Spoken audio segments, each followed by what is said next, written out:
ሰላም ጤና ይስጥልኝ የተከበራችሁ የኮከብ ስፖርት ቤተሰቦቻችን እንዴት ናችሁ? ዛሬ ከባህር ማዶ የመራረጥናቸውን የተለያዩ ስፖርታዊ ጉዳዮች የዝውውር መረጃዎችን ወደ እናንተ እያደረስን እንቆያለን። አብራችሁን እንድትቆዩ እንጋብዛለን። ማንቸስተር ዩናይትድ፣ ቼልሲን፣ ሊቨርፑልን የመሳሰሉ የተለያዩ የዝውውር መረጃዎችን ነው ወደ እናንተ የምናደርሰው። በሊቨርፑል መረጃ እንጀምርና ወደ ሌሎቹ መረጃዎች እናልፋለን። አርሎንድ ማድሪድን ለመቀላቀል መስማማቱ ተነግሯል። እንግሊዛዊው የሊቨርፑል የመስመር ተጫዋች አሌክሳንደር አርሎንድ ሪያል ማድሪድን ለመቀላቀል ከስምምነት መድረሱ ነው የተገለጸው። በውድድር ዘመኑ መጨረሻ በሊቨርፑል ቤት ያለው ኮንትራት የሚጠናቀቀው አሌክሳንደር አርሎንድ በክለቡ ውሉን ለማራዘም ከስምምነት ላይ አልደረሰም። አሁን ላይ ተጫዋቹ ሪያል ማድሪድን ለመቀላቀል ከስምምነት መድረሱን የዝውውር ጉዳዮችን የሚከታተለው ፋብሪዚዮ ሮማኖ አስታውቋል። የስፔን ላሊጋው ክለብ ሪያል ማድሪድ እንግሊዛዊውን የመስመር ተጫዋች አሌክሳንደር አርሎንድ ለማስፈረም መቃረባቸውንም ደግሞ ዘ አትሌቲክ አረጋግጧል። ሎስ ብላንኮቹ አሌክሳንደር አርሎንድን በነፃ ዝውውር ለማስፈረም ጠንክረው እየሰሩ መሆኑም ነበር የተገለጸው። ሪያል ማድሪድ ይፋዊ ኮንትራት ለአርሎንድ መላኩ የተገለጸ ሲሆን አሁን ላይ በዝውውሩ ጥቃቅን ነገሮች ላይ ንግግር እየተደረገ መሆኑ ነው የተገለጸው። ሪያል ማድሪድ የአሌክሳንደር አርሎንድ ዝውውር እንደተጠናቀቀ ለሊቨርፑል ያሳውቋል ተብሏል። አርሎንድ ሪያል ማድሪድን በሚቀጥለው ክረምት በነፃ ዝውውር እንደሚቀላቀልም ነው የተገለጸው። ሪያል ማድሪድ አሌክሳንደር አርሎንድን በነፃ ዝውውር ለማስፈረም ከፍተኛ የተባለ ጉርሻ እንዳዘጋጀለት ነው የተገለጸው። በአሰልጣኝ ካርሎ አንቸሎቲ የሚመራው ሪያል ማድሪድ ባለፉት 2 ዓመታት አርሎንድን ለማስፈረም ከፍተኛ ጥረት ሲያደርግ እንደነበር ተጠቁመዋል። ይህንን ተከትሎ የሊቨርፑል ቀንደኛ የሚባሉ ደጋፊዎች አሰልጣኝ አርኔ ስሎት አርሎንድን የተቀረውን የፕሪሚየር ሊግ ጨዋታ እንዳያጫውቱት አስጠንቅቀዋል። በትሬንት አሌክሳንደር አርሎንድ የማድሪድ ዝውውር ጉዳይ ያልተደሰቱት የሚመስለው ደጋፊዎቹ ተጫዋቹ መቀጣት አለበት የሚል ጽኑ አቋም እንደያዙም ነው የተገለጸው። ሌሎች መረጃዎችን እናንሳ። ስዊድናዊው የቀድሞ የአርሰናል ተጫዋች አንድሬስ ሊምፐር ሮናልዶና ሜሲ በኢንተር ማያሚ አብረው እንዲጫወቱ ዴቪድ ቤካምን መጠየቁ ተሰምቷል። ሮናልዶና ሜሲ በዓለም የምንጊዜ ምርጥ ተፎካካሪዎች ናቸው ያለው ሊምፓርድ ዴቪድ ቤካም ሜሲን እንዳስፈረመው ሮናልዶን በማስፈረም ታሪክ መስራት አለበት ሲል ተናግሯል። ሁለቱ አብረው መጫወት አለባቸው፣ በአንድ ቡድን ቢጫወቱ ምርጥ ይሆናል ያለው ሊምፐር ይህንን ሊያደርግ የሚችለው ደግሞ ቤካም ነው ሲል ገልጿል። ሊምፐር ሜሲን ወደ አሜሪካ ኢንተር ማያሚ የመጣው ቤካም ይህንንም ደግሞ ማድረግ አለበት ሲል ነው የገለጸው። የ37 ዓመቱ ሜሲ ቡድኑ ዋንጫዎችን እንዲያሸንፍ እያገዘ ሲሆን ነገር ግን ተደጋጋሚ ጉዳቶች እያጋጠሙት ይገኛሉ። ነገር ግን እስካሁን ጫማውን ሊሰቅል የሚችልበት ሁኔታ እንዳልተፈጠረም ነው እየተነገረ የሚገኘው። በሳውዲ ፕሮ ሊግ አልናስር እየተጫወተ ያለው ሮናልዶ መካከለኛው ምስራቅን የሚለቅ ከሆነ ኮንትራቱ የሚያበቃ ከሆነ መምጣት ያለበት ወደ ሜሲ ክለብ ኢንተር ማያሚ ነው። ሁለቱን አንድ ላይ ማየት አለብን ሲል ነው ሊምፐር የገለጸው።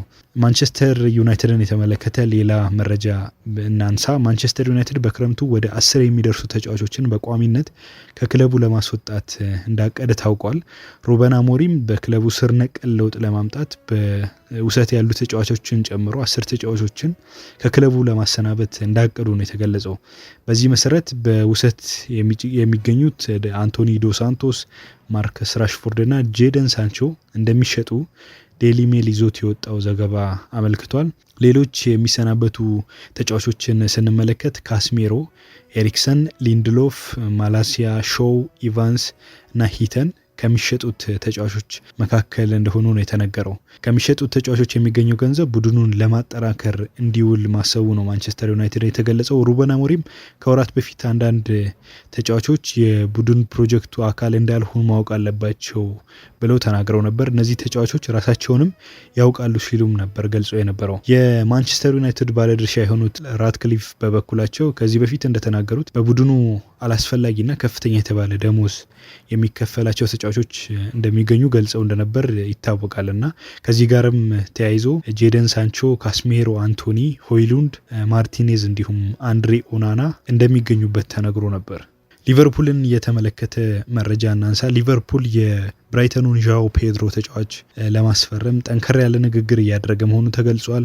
ክለቡ የክረምቱ የተጫዋቾች የዝውውር መስኮት ከመከፈቱ በፊት የተጫዋቹን ወኪል እያነጋገሩ እንደሆነ ነው ጎል.ኮም ያስነበበው። የፔድሮ የዘንድሮ እንቅስቃሴ የእንግሊዞቹን ቼልሲና አርሰናልን፣ ማንቸስተር ዩናይትድን ጨምሮ ፒኤስጂ እና ባየርን የተጫዋቹ ፈላጊ ሆነው ቀርበዋል። ተጫዋቹ 50 ሚሊዮን ዩሮ እየተገመተ ሲሆን ነገር ግን ሊቨርፑል የተጫዋቹን ዋጋ ለማስቀነስ ጠንከር ያለ ድርድር ያደርጋል ተብሏል። ሊቨርፑል ከቦቢ ፌርሚኒዮ በኋላ ጠንካራ አጥቂ እየፈለገ ሲሆን ነገር ግን በክለቡ ጥሩ ጊዜን እያሳለፈ የሚገኘው ሞሳላ ክለቡን በብዙ መልኩ እያገዘ እንደሆነ እየተመለከተን እንገኛለን። በመጀመሪያ ዓመታቸው ፕሪሚየር ሊጉን ለማሸነፍ የተቃረቡት አርኔ ስሎት በቀጣዩ ዓመት አርሴናል፣ ማንቸስተር ዩናይትድ እንዲሁም ማንቸስተር ሲቲ ራሳቸውን በአዳዲስ ተጫዋቾች አጠናክረው የሚመጡ በመሆኑ ራሳቸውን ለማጠናከር ከወዲሁ እየጣሩ እንደሆነ እየተመለከትን ነው። በቀኝ ተመላላሽ ቦታ ላይ እንግሊዛዊው ምርጥ ተከላካይ ለማድሪድ ለመሸጥ የተቃረቡት ቀያዮቹ በምትኩ ሌላ ተጫዋች ለማስፈረም የክረምቱን የዝውውር መስኮት ይጠቀሙበታል ተብሎ ይጠበቃል። የቀድሞ የማንቸስተር ዩናይትድ ተጫዋች ሉዊስ ሳሃ ሮይኪን በማንቸስተር ዩናይትድ አምበል ብሩኖ ፌርናንዴሽ ላይ የሚሰነዝረው ትችት ተገቢ አይደለም ሲል ገልጿል። ሮይኪን ከብሩኖ ፌርናንዴዝ በሜዳ ላይ የሚያሳየው ባህሪና ይሄ ንጭንጩን አግባብ አይደለም በማለት በርካታ ጊዜ ሲተቸው ነበር። ይሁን እንጂ ሳሃ ፖርቹጋላዊ ተጫዋች እንደተከላከለው ተሰምቷል። አምበል ለመሆን ቴክኒክ ብቻ በቂ አይደለም ያለው ሳሃ የብሩኖ ፌርናንዴሽ ባህሪ ለቡድኑ አስፈላጊ እንደሆነ አንስተዋል። የሮይኪን ተደጋጋሚ ትችት ተጫዋቹን ከኦልትራግፎርድ ሊገፋውና ከቡድኑ ሊወጣ እንዲችል ሊያደርገው ይችላል ያለው ሳሃ ትችቱ መቆም አለበት ሲል ነው ብሩኖ የተከላከለው። ብሩኖ በማንቸስተር ዩናይትድ በጣም ጥሩ እንቅስቃሴ እየተጫወተ ነው ያለው ሳሃ በአመታት ውስጥ እየተሻሻለ እንደመጣ ገልጿል። ይሁን እንጂ በጣም በክፉኛ እየተተቸ ነው፣ ይህም ደግሞ አግባብ አይደለም ሲል ነው የገለጸው። ብሩኖ ፌርናንዴሽ የመልበሻ ቤትን መቆጣጠርና ማነቃቃት የሚያስችል ክህሎት ያለው ነው ያለው ሳሃ ይህ ትችትም መቆም አለበት ሲል ነው የተከላከለው። ኦሊቬ ዢሩን የተመለከተ መረጃ እናንሳ። ከሴሪያ የተሻለ ቦታ መጥራት ይቸግረኛል ሲል ኦሊቬ ዢሩ ተናግሯል። ፈረንሳዊው የቀድሞ የአርሰናልና የቼልሲ የፊት መስመር ተጫዋች ኦሊቬ ዢሩ የጣሊያን ሴሪ ከእንግሊዝ የበለጠ ለሱ አስደሳች ቦታ መሆኑን ገልጿል።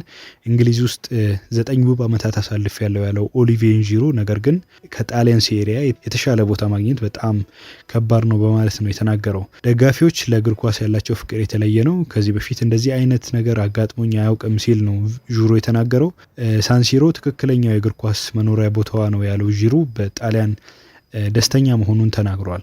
ኦሊቬ ዢሩ በአርሰናል ቆይታው በርካታ የጭንቅላት ግቦችን በማስቆጠር የሚታወቅ ሲሆን በተለይ ደግሞ በፈረንሳይ ቡድን ከኪሊያን ኢምባፔና አንቷን ግሪዝማን ጋር ጥሩ ጥምረት አሳይቶ ሲጫወት እንደተመለከት ነው የብዙ ሰዎች ትዝታ ነው። ኒውካስልን የተመለከተ ሌላ መረጃ እናንሳ። ከ70 ዓመታት በኋላ ለመጀመሪያ ጊዜ ሊቨርፑልን በማሸነፍ የካራባኦ ካፕ ዋንጫን ያሸነፈው ኒውካስል የፊታችን ቅዳሜ በክፍት አውቶቡስ ከተማውን እየዞረ ከደጋፊው ጋር እንደሚያከብር አስታውቋል። ከሳምንት በፊት በካራባኦ ካፕ በዊምብሌ ላይ የተደረገውን የፍጻሜ ጨዋታ ኒውካስል ዩናይትድ ሊቨርፑልን 2-1 በማሸነፍ ዋንጫውን ማንሳቱ ይታወሳል። ከ70 ዓመት የዋንጫ ጥበቃ በኋላ ያገኙትን ዋንጫ ለደጋፊው በክፍት አውቶቡስ እየዞሩ ለማሳየት ቅዳሜ ቀጠሮ እንደያዙ ነው ያስታወቁት። ክለቡ በዚህ ዝግጅት ላይ ነፃ የመግቢያ ትኬቶችን ያዘጋጀ ሲሆን የኒውካስል ዋና አሰልጣኝ ኤዲ ሃውን ጨምሮ ሌሎች ተጫዋቾች በዚህ በድምቀት በተዘጋጀው ትርኢት ላይ ይሳተፋሉም ነው የተባለው። የኮከብ ስፖርት ቤተሰቦቻችን የዛሬው ስፖርታዊ መረጃዎችና የዝውውር ወሬዎች ይህንን ይመስላሉ። ነገ በሌሎች ጉዳዮች እንገናኛለን። መልካም ጊዜ።